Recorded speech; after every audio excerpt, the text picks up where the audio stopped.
Bonjour, on est à Rambouillet pour une toute nouvelle convention de jeux d'histoire. Est-ce que vous pouvez commencer par vous présenter et après on parlera de l'événement que vous organisez sur Rambouillet. Bonjour, alors moi c'est Christophe Jourdan, président de l'association Baraque à jouer, donc une association loi 1901 qui est sur l'ensemble du périmètre de tout ce qui est ludique. Donc on fait du jeu de rôle, on fait du Magic, on fait du jeu de figurines, on fait du wargame historique, du jeu d'histoire et tout ce qui est jouable et qui se joue en France, en Navarre et dans le monde entier.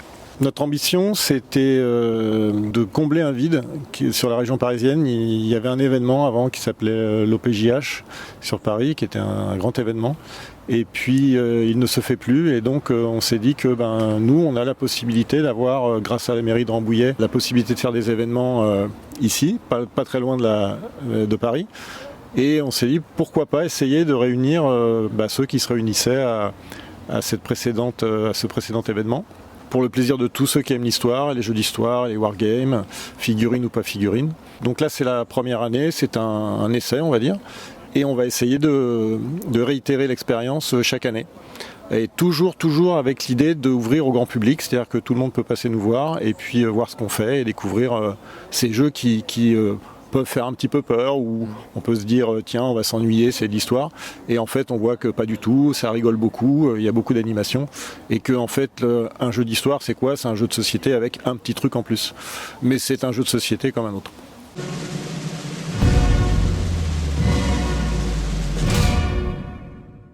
Bon salut Yves. Salut. On est à Rambouillet. Ouais. Et je me disais que ce serait l'occasion de enfin parler ensemble puisqu'on s'était croisés à PunchCon, et de parler de deux choses, à la fois ton nouveau projet Brandywine et aussi ton activité de maintenant éditeur puisque tu lances les 3 Oaves. Oui, Brandywine est tout à fait l'occasion qu'on a prise pour lancer justement l'entreprise les 3 Oaves, tout à fait. Brandywine est actuellement sur GameFound, donc les gens peuvent backer. Le jeu étant bilingue, français-anglais. Oui, le jeu sera équipé avec les cartes tactiques en français et en anglais, et les règles françaises et anglaises aussi. Donc déjà, est-ce que tu peux nous dire comment tu en es arrivé à concevoir des jeux d'histoire ? Je pense comme beaucoup de gens, la grosse passion des jeux d'histoire, ça a commencé avec quand j'étais tout jeune avec les jeux International Team, Yom Kippour, Okinawa, tout ça. J'ai poursuivi après avec jeux et stratégie, Casus Belli, tout ça, et voilà. Et puis toujours eu envie de jouer, de voir un peu ce qu'on pouvait amener d'autres dans d'autres univers, avec d'autres manières de les présenter, pardon. Et tout doucement, on a fait déjà un premier projet qui avait été publié, qui est Keep Them Rolling chez Phalanx, qui était la version 4 joueurs de Wrath to the Rhine, qu'on a un peu entre guillemets wargamisé, et on a aussi rajouté un module solo pour la libération de la Bretagne. D'accord. Donc du coup tu as commencé avec ce projet chez Phalanx, qui était déjà une adaptation d'un système existant mais que tu as modifié. Et au final, tu as enchaîné après avec Gettysburg chez Worthington, ou tu as fait un autre projet avant ? Non, après on a enchaîné avec Gettysburg chez Worthington, après la découverte de Chancellorsville. De Maurice Suckling. De Maurice Suckling, très bon jeu. Et je trouvais qu'il y avait quelque chose à faire en plus, il y avait du potentiel. Et donc on s'est lancé avec Andy Lox en premier, puis après Valentin nous a rejoint sur la création d'un jeu sur Gettysburg, parce que je trouve que c'est une bataille assez emblématique et qui parle un peu à tous les joueurs d'histoire, même si tout le monde ne connaît pas les tenants et les aboutissants. On a fait ça au début un peu pour s'amuser, et puis ça a pris de l'ampleur et on a travaillé sérieusement et on a proposé le jeu donc à Worthington Game, qui l'a validé. Et ça nous a permis aussi de rentrer en contact avec Maurice Suckling, une personne très très gentille et très sympa, qui lui-même trouve qu'on a bien utilisé son système et qu'on l'a bien fait, comme il a dit, upgraded. Et donc du coup, à partir de là, est venue l'idée de continuer à développer la série, mais en tant qu'éditeur et designer. Et du coup, on en arrive à Brandywine. Et donc Brandywine, c'est pas tout à fait la même époque déjà. Qu'est-ce qui t'a donné envie de faire un jeu sur la bataille de Brandywine ? Alors après Gettysburg, on était un peu la dépression, qu'allons-nous faire ? Et on a eu des premiers retours de gens, de joueurs de Gettysburg qui avaient bien apprécié Gettysburg, et dont un qui m'a attiré et qui disait en gros ce jeu est génial, Gettysburg, à l'américaine. Ça serait très bien si je rêverais d'avoir un jeu sur Brandywine, avec cette mécanique-là. Et je me suis dit pourquoi Brandywine spécifiquement. Là j'ai commencé à chercher, je me suis renseigné, j'ai acheté des bouquins. Et j'ai trouvé la mécanique du chaos un peu quasiment permanent dans cette bataille, très facile à... Enfin, on peut la représenter facilement avec notre mécanique, ouais. Mais ça reste toujours un challenge, un défi pour équilibrer tout ça. Et le point qui m'a décidément fait tomber du côté de Brandywine, c'est la création de colonnes qui vont se déplacer de manière cachée sur le terrain, qui vont rendre un peu Washington un peu paranoïaque parce qu'il va se demander où se trouvent les colonnes. Et je pense qu'on a créé une mécanique de colonnes cachées qui met le joueur dans les bottes de Washington, en tout cas le joueur américain dans les bottes de Washington, à se demander par où le Britannique va attaquer. Et donc on en arrive à cette question de l'évolution entre Gettysburg et Brandywine. Donc tu parles de ce système de colonnes cachées. Est-ce qu'il y a d'autres éléments mécaniques qui ont changé entre Gettysburg et Brandywine? Alors notre objectif premier est de créer une boîte à outils qu'on va appeler Gettysburg. On gardera toujours la même table de combat. On gardera toujours le système de simple activation, double activation avec des cartes d'activation. On gardera toujours le système de momentum. Là, on est en train d'ajouter des petites mécaniques en plus. Bon, dans le cas de Brandywine, on a rajouté les colonnes cachées. On a enlevé par exemple une mécanique de renfort qui est présente dans Gettysburg, mais qui n'est plus présente dans Brandywine. Et on a rajouté aussi, on a toujours les chefs qui donnent les ordres, comme Meade et Lee, mais on a rajouté aussi dans le cas de Brandywine, donc on a Howe et Washington, mais on a aussi rajouté leur commandement d'ailes, qui eux ont un pouvoir comme les chefs, mais un peu moindre, qui apporte un peu plus de souplesse et surtout qu'on peut en choisir un parmi trois. Donc grosso modo, à part, on reste quand même, on est vraiment le code génétique de Gettysburg quand même. Ouais. Je suis Clem, auteur de Heroes of Normandy, et c'est mon nouveau projet, c'est-à-dire un jeu encore en Normandie sur le débarquement, cette fois-ci sur la campagne de Normandie de juin à août de 1944. C'est un block wargame, un joueur va jouer les Alliés, l'autre les Allemands. Le but pour le joueur allié, il va se définir lui-même ses objectifs en choisissant des cartes qu'il va programmer selon les semaines auxquelles il pense réaliser ses objectifs. Et le joueur allemand, évidemment, va devoir, par des opérations d'espionnage, révéler ses objectifs ou les annuler. Et évidemment empêcher le joueur allié de les réaliser. C'est un bloc wargame assez classique avec un brouillard de guerre du fait des blocs cachés. Par contre, les combats se résolvent avec des cartes de combat. Le joueur choisit les dégâts qu'il va attribuer à ses propres unités. Il va pouvoir décider de reculer ou de rester sur place pour ralentir l'avancée de l'adversaire, ce qui permet une stratégie, des choix tactiques à chaque combat, même un combat perdu, on peut choisir de la façon dont on va le perdre pour ralentir au mieux au maximum ou rester sur place pour empêcher l'autre de venir prendre l'objectif ou alors de reculer pour revenir plus tard. Et voilà. Dans la boîte, il y aura 4 scénarios, donc un pour chaque mois et un qui prend les 3 mois.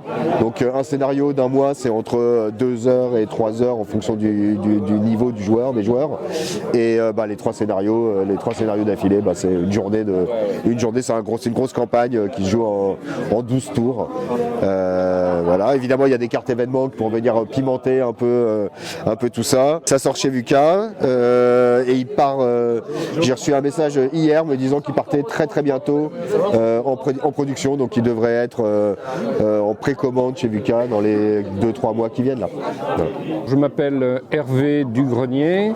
Je développe depuis une douzaine d'années avec mon fils Lucas un jeu au niveau opérationnel ou grand tactique de l'époque napoléonienne, dont le premier opus a pour objet la campagne de Belgique en 1815. Le jeu se joue sur les cartes historiques de Le Capitaine, utilisées par les généraux français, prussiens, anglais, anglo-alliés de l'époque, sur une carte sur laquelle on n'a pas mis d'hexagone, mais des positions qui sont difficiles, coupées ou claires, plus ou moins éloignées selon le terrain. Ces positions règles permettent de régler les déplacements de l'une à l'autre ou les combats entre elles. Les unités représentent 4000 fantassins, 1600 cavaliers ou 40 pièces d'artillerie, les pions en bois, gravés, peints recto verso, de 3 cm, représentent à l'échelle de la carte ces 4000 fantassins déployés ou 1600 cavaliers déployés. Nos règles, les règles qui régissent ça, sont quand même assez éloignées des règles du Kriegspiel pour ceux qui les connaissent. On est quand même plus sur des jeux de wargame contemporains. Alors à l'instar du Kriegspiel, mais à la différence des wargames actuels, nous n'utilisons pas de dés. On règle tout l'aléatoire par des tirages de jetons de couleurs que l'on met dans des sacs et qui servent à régler en règle avancée l'aléatoire de l'activation des corps au fil de la journée. En règle de base, cet aléatoire est simplifié pour aller plus vite. Et surtout, l'aléatoire des combats et du moral. Alors, on a lancé au printemps dernier une campagne de préfinancement sur GameFound qui est terminée, mais qui est, selon la terminologie GameFound, en late pledge, une zone intermédiaire pendant laquelle vous pouvez encore souscrire au prix de souscription qu'on va fermer fin novembre, mi-décembre. La fabrication a commencé, notamment sur les pions. Les cartes vont bientôt être lancées, les boîtes aussi, et on est en train de finaliser la mise en page des règles. Les jeux seront livrés en février 2026. Pour l'instant, on est raccord sur le planning. Eh bien, on espère qu'on va pouvoir continuer chaque année à offrir en région parisienne un rendez-vous pour tous les amateurs de jeux de wargame historique, figurines ou plateaux. L'idée, c'était vraiment de proposer quelque chose aussi bien aux vieux grognards, aux gens qui connaissent, pour qui viennent régulièrement sur tous les événements un peu wargame historique, mais aussi l'ouvrir au public, aux jeunes, parce qu'on voit que en général la tranche d'âge est quand même plutôt aux alentours des au-delà de 40 ans, pour pas dire plus, et donc plus des vieux grognards, comme on dit, et puis rajeunir cette tranche d'âge, parce qu'on a quelques joueurs au niveau de notre association qui sont vraiment très jeunes. On a un petit jeune là, qui a 9-10 ans et qui est vraiment jeune, mais qui est vraiment passionné et qui est vraiment convaincu quand il joue. C'est super intéressant de jouer avec lui. Et l'idée, c'est de pouvoir partager avec d'autres enfants de son âge, parce que c'est eux la relève et c'est vraiment eux qui feront vivre le jeu dans 5, 10, 15, 20 ans. Et c'est plaisant de partager ces moments avec eux, de leur faire découvrir des choses, de leur faire découvrir des vieilles choses, mais qui ont encore plein de saveurs, plein de goût, plein de souvenirs pour nous et plein de découvertes pour eux. C'est super sympa de voir les petites étoiles dans leurs yeux quand ils jouent, surtout quand ils nous battent à plat de couture. C'est ça qui nous motive, c'est vraiment de faire découvrir aux gens qui connaissent pas du tout le jeu d'histoire les belles figurines, les belles histoires qui sont derrière ces jeux d'histoire, puisque ça raconte une histoire, comment refaire l'histoire, comment repartager ces moments, comment découvrir d'autres moments, d'autres lieux, d'autres époques, parce que quand on regarde un pion, on parle pourquoi il est de cette couleur, parce que c'est un tel uniforme c'est telle couleur, parce qu'à telle époque, voilà, il y a toute une histoire derrière ces jeux d'histoire qui sont des moments particulièrement intéressants à partager avec toutes les générations.